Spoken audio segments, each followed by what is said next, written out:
দিদিমণির রান্নাঘরে সবাইকে নমস্কার জানিয়ে আমি আজকে এসে হাজির হয়েছি। আমার আজকের রেসিপি ড্রাই চিলি প্রন। আমার সব ইনগ্রিডিয়েন্টস স্ক্রিনে পড়ছে, দেখে নেবেন। আমি প্রথমে চিংড়িটা নিয়েছি। চিংড়িটা নিয়ে আমি নুন হলুদ দিয়ে সিদ্ধ করে রেখে দিয়েছি। এবার আমি একটা ব্যাটার তৈরি করব। তার জন্য আমি ময়দা নিয়ে নিচ্ছি।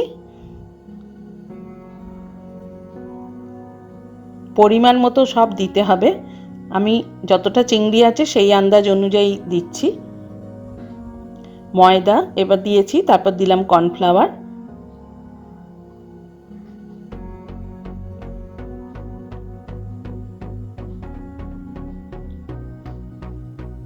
এবার নুন দিয়ে দিলাম স্বাদ মতো, একটু হলুদ গুঁড়ো দিলাম,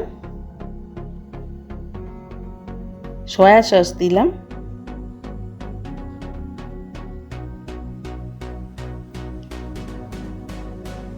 আদা গুঁড়ো করা একটু দিলাম, আর রসুন গুঁড়ো করা দিলাম। আপনাদের কাছে যদি রসুন আদা গুঁড়ো না থাকে পেস্ট দিতে পারেন। আর দিচ্ছি আমি ডিমের একটা সাদা অংশ।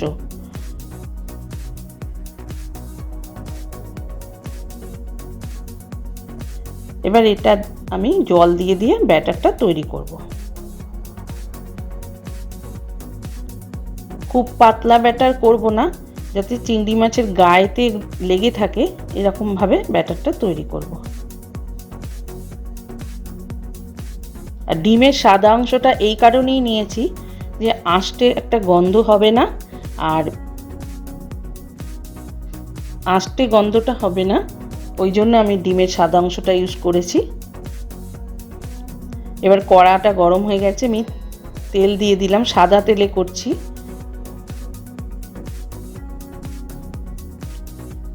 মাছগুলো সব ব্যাটারেতে দিয়ে দিলাম, ভালো করে মাখিয়ে নেব।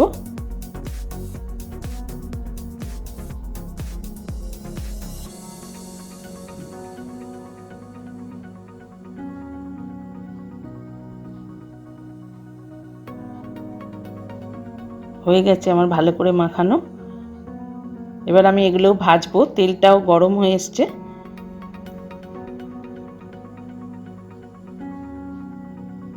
এগুলো একটু ভালো করে ভেজে নেব এপিট ওপিট করে।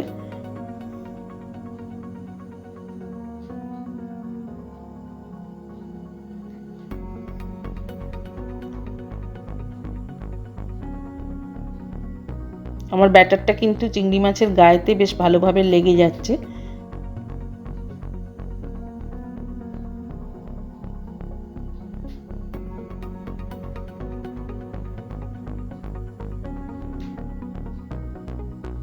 এক পিঠ হয়ে গেছে, উল্টে দিচ্ছি আমি। আর এক পিঠ ভালো করে ভেজে নিচ্ছি।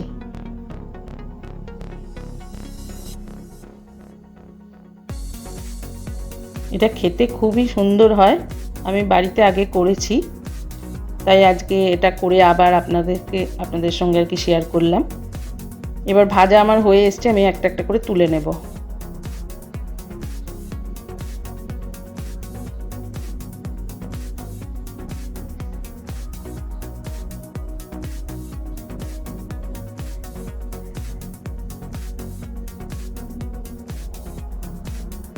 কিছুটা ভাজা হলো, এবার আর যেটুকু আছে আমি সেটা দিয়ে দেবো। এবার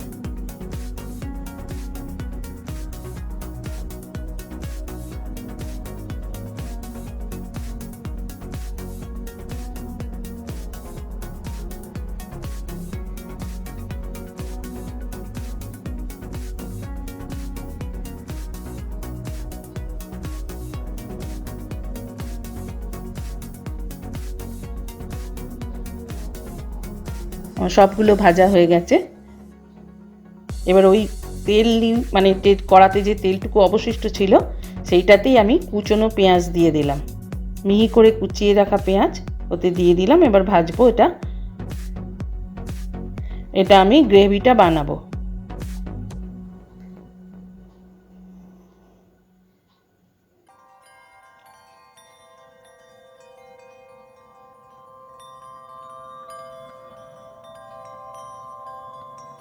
নুন দিয়ে দিলাম,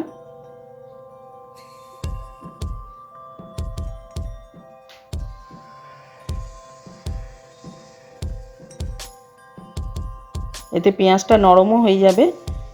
নুনটা ওই জন্য এখনই দিলাম।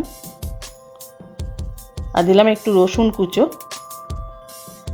রসুনের সঙ্গে দু একটা কাঁচা লঙ্কা পড়ে গেছে, আমি এক্ষুনি আবার কাঁচা লঙ্কাটা দেবো।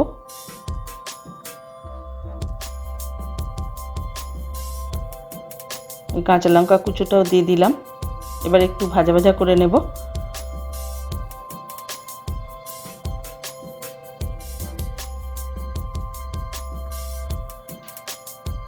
পেঁয়াজটা একটু হালকা লাল হয়ে এসছে, এর মধ্যে একটু চিনি দিয়ে দিলাম।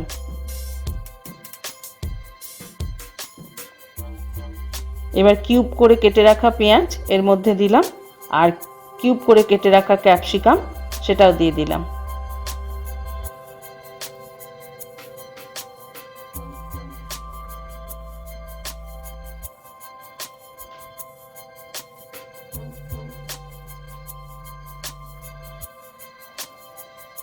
ভালো করে মশলাটা নাড়াচাড়া করে নিচ্ছি, একটু ভাজা ভাজা করে নিচ্ছি।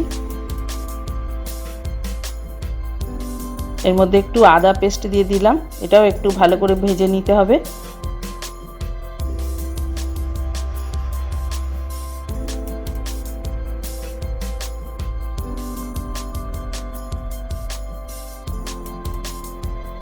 ভালো করে নাড়াচাড়া করে ভাজা ভাজা করে নিয়েছি।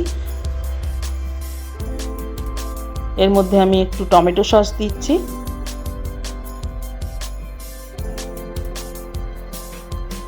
একটু সয়া সস দিচ্ছি, আর দিচ্ছি শেজওয়ান সস। এটা শেজওয়ান সসের বদলে আপনারা রেড চিলি সস ইউজ করবেন যদি সুবিধা হয়। আমার কাছে ওটা ছিল না, তাই আমি এটা দিয়েছি, কেননা দুটোই শুকনো লঙ্কা দিয়ে করা তো। আর একটু ভিনিগার দিলাম। দুটো সসই শুকনো লঙ্কা দিতে হয়, সেই জন্য আমার কাছে এটা ছিল, এটাই দিয়েছি।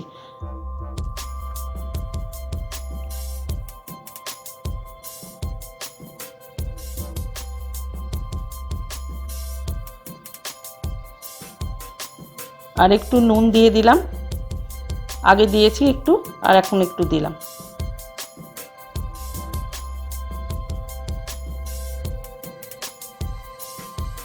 এবার আমি ভেজে রাখা চিংড়ি মাছগুলো ওতে দিয়ে দিলাম।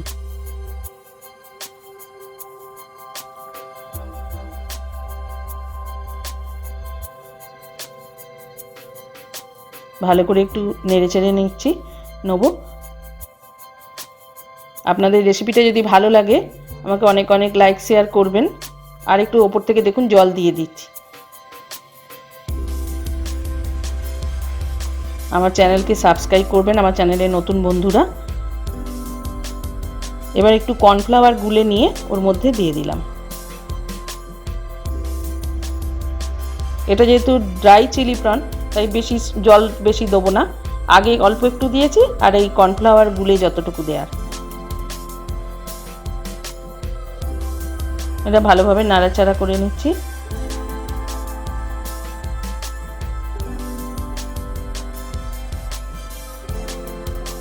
আর অল্প একটু জল দিলাম, কারণ সবজিগুলোতে একটু ক্যাপসিকামগুলোতে একটু নরম হবে, সেই মতো দিলাম।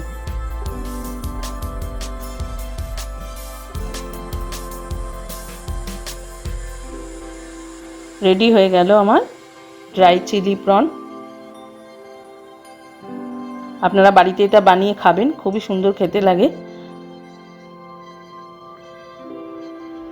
মাঝে মাঝেই করে খেতে পারবেন। আশা করি রেসিপিটা আপনাদের ভালোই লাগবে। আর কি আজ তাহলে এই পর্যন্তই।